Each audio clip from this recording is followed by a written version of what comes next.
already know it's your girl, Deborah Franklin. I'm so excited that you are joining us during this this awesome time we are having during this Women's History Month, because it is our season to be a woman, y'all. We are making history every day, but we are here to celebrate this month. We got all these phenomenal women that you will be seeing, you'll be logging into. And when I tell you, if you have not caught an episode, these episodes have been fire, and they have been dropping nuggets, and we are here to celebrate women, for you to gain knowledge as well as learn how you can become a better you, and turn your light on and make it bright, make it shine, and do what you do and do it well, because these women have been coming on showing you what they do in their businesses, and how they what their superpower is, and how they are going out into the world and sharing it in this marketplace. So now I'm getting ready to bring up our guest for tonight. Y'all, it's getting ready to be on and popping, because y'all know how we roll. Welcome, Prophetess Brandi. I'm so glad to see you in the place. Thank you. Y'all, I'm gonna tell y'all right now, she don't look like them prophetess that you know to see. So get ready. I already know she gonna drop it on us tonight. Just welcome to the show. Welcome to sharing about what you do, especially being a high achieving female entrepreneur. I'm so excited about that. I just like saying it. Well, we're going to go ahead and get this party started. And why don't you go ahead, tell the people who you are and what you do, and we'll go from there. Awesome. Well, thank you so much for having me. It is truly a pleasure to have the opportunity to meet you and to engage with a new audience. I am Prophetess Brandi Echols. I am the founder and CEO of Diamond Mind by Brandi Echols, LLC. That is an umbrella of businesses. So I have Diamond Mind Ministries, where I pastor. So you can find me virtually on Facebook, Instagram, and also I have in YouTube. And also I have Diamond Mind Business Group, as to why we are speaking on today. And Diamond Mind Business Group is where I train business leaders on every level of business, with a key focus in advanced customer service. That is my area of expertise. I love anything dealing with customer service and sales. I've done it for a number of years, and it just really excites me to see how I can help develop and strengthen people within their businesses. So if you're an entrepreneur, if you've ever thought about anything, a dream, a vision of any sort that you desire to accomplish, I am the person to bring it to life. In addition to that, I am also a soon to be published author. God has gifted me with about 10 different books, from ministry to business to personal, to stories such as how to pray, how to fast. But I am preparing to launch Unraveling Darkness. It was scheduled to launch last year. Unfortunately, it was not able to go forth as I had originally thought that it would. But God had another plan. So I now know, with the various things that have been going on, as to why I'm being forced into it this year. I love it. And you tapped into something that we getting ready to break this thing down, because you said you love customer service. And right now, since we've been out of this pandemic, I feel like customer service has went to, I'm gonna say it like I feel it. It done went to hell in the handbasket, because it's just the simple things, just the thank you, just the how can I help you, that has gone out the window. So what is your formula, or what are you telling people now about them, especially in their businesses, okay, so let's be real, in their business or even in their ministry? What should customer service look like, or what does that mean in these different entities? Understanding servitude. Many people don't know how to serve because they don't know how to love. And I took a break. But normally I would do a teaching every Monday through Friday morning from 6:15 a.m. to 7 a.m. We're changing some things up because my schedule has increased. But I have been doing a teaching on true discipleship. And so, being that we are a Christian-based organization all the way around, the goal is to help us understand how to serve. Before God could trust me as a pastor, I had to learn humility by serving other pastors, other bishops, other people in leadership. And not only them, but I had to know how to be available to serve my own children, to know how to take care of Mm. the right way. And I've had a lot of hiccups and mistakes like everybody, you know what I mean? It's no beating around the bush. It's just very simple. We make things difficult, but if we learn how to love ourselves, it's easier for us to love other people. And I didn't know that I had a natural just love. I didn't have compassion at one point, and that's something that God chastised me about. And so when I understood how to be more loving and how to treat people the way I would want to be treated, yes, the foundation of that happened with me growing up with the family that I have, with my great grandparents being around on both sides of my family, having all of my grandparents, my mom, my dad, having that foundation was always good. Yet and still, there were things that I needed to learn. I had to know how to maintain control when someone snapped at me or disrespected me. I had to know how to still yet treat them with dignity and respect. I had to always be prepared for anything to happen. And, the exciting part about it is I found all of this out because it was already in me. You Mm. can't be taught something unless it's already there. And I think sometimes people miss the fact that learning and being teachable is necessary. If I had messed up, at any point in my career, I have over 25 years of customer service experience. And I was working before then. I really started working at the age of 12. But I learned how to treat people because it was always in me to treat them right. There are people that don't know how to treat people right because it's not in them based off, unfortunately, the way people have been raised. A lot of parents are just letting their children just do as they will. They're running the streets whenever they want. They can do whatever they want whenever they want. We couldn't do that. When those street lights came on, I was in the house. I was not about to get in trouble. Like, what? And I said that way because there was a certain level of respect that we had to have for those that were feeding us every day and making sure we had a roof over our head.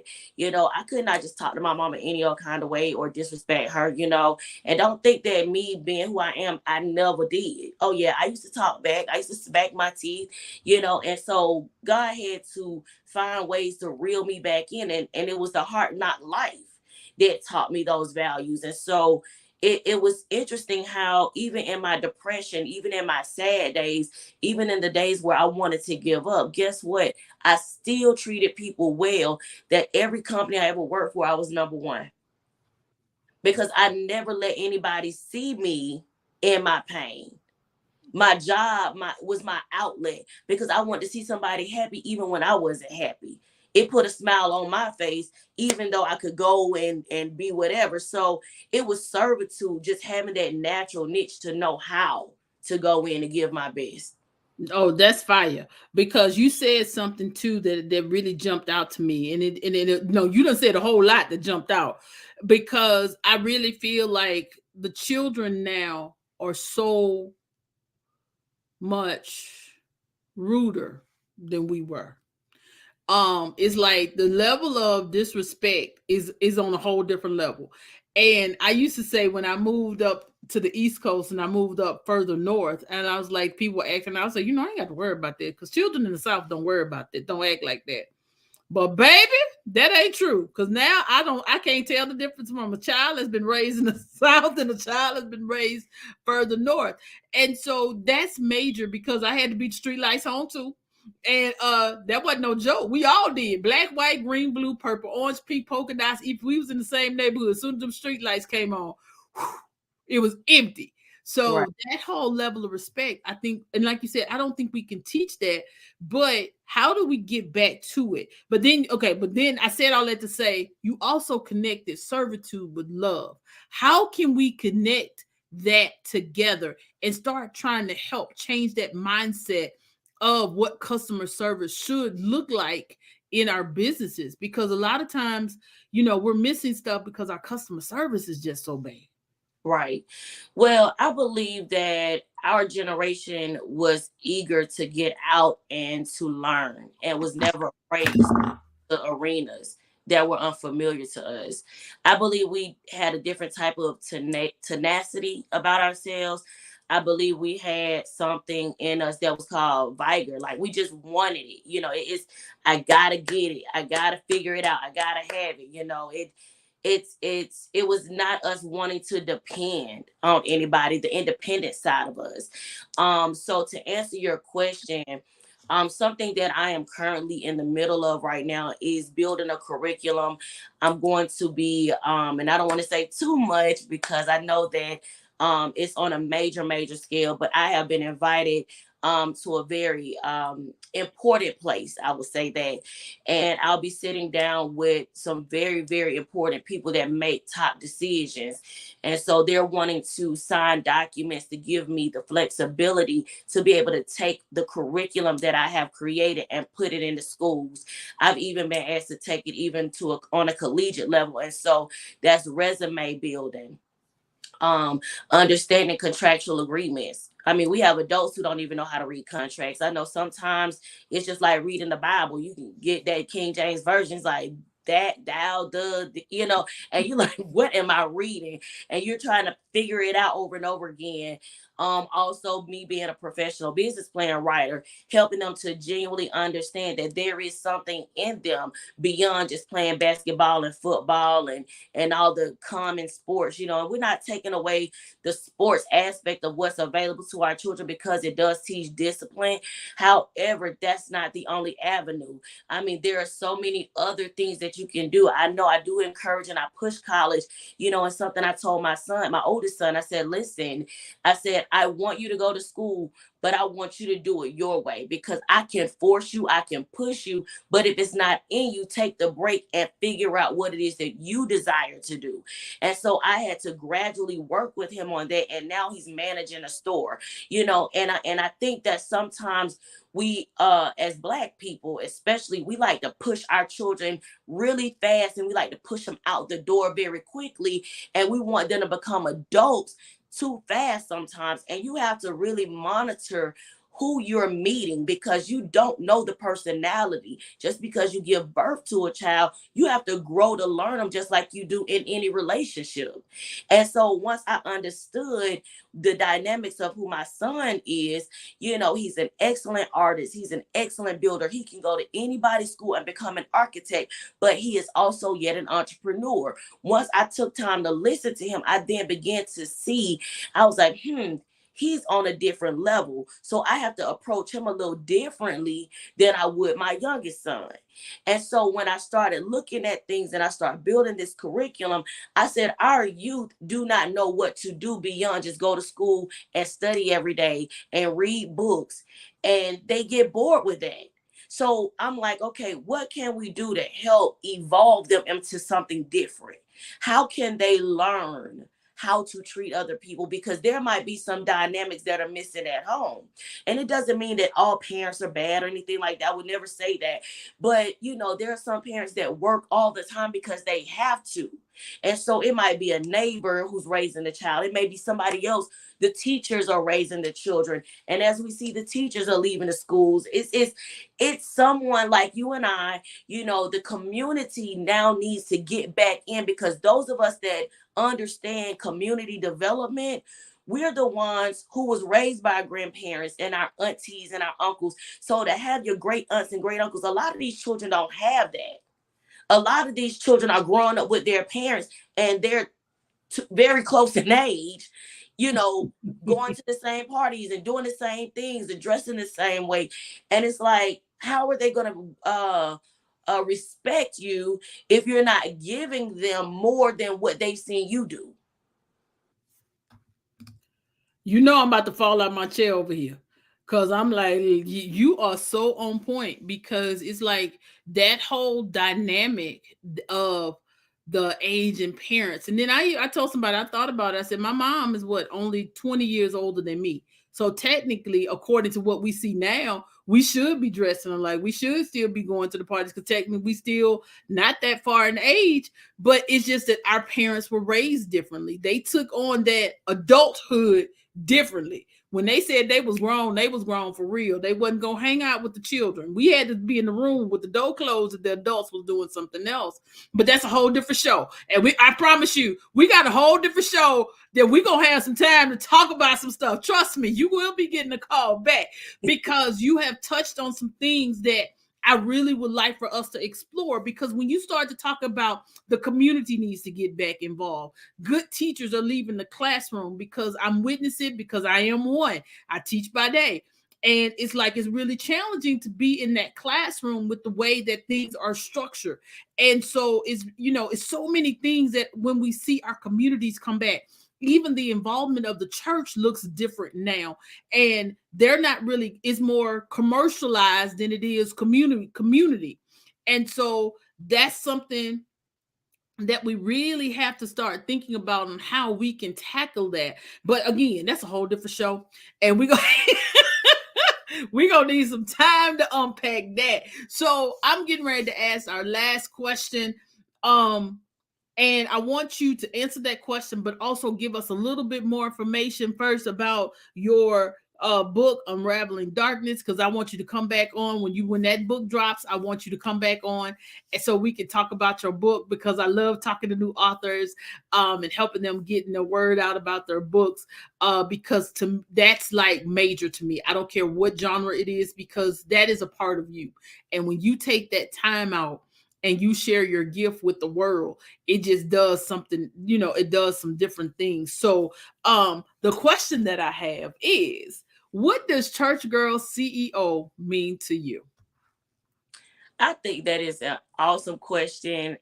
And it's a tough question, but I believe it's an easy question at the same time. And I say tough because thinking about a person like myself being raised in the church and to also be a CEO, I just think of boss moves. I'm talking about like God type of moves. And I say boss moves. I know we use the word boss and it can have a positive or a negative connotation, but I just think about being a kingdom builder and being one to follow his leading.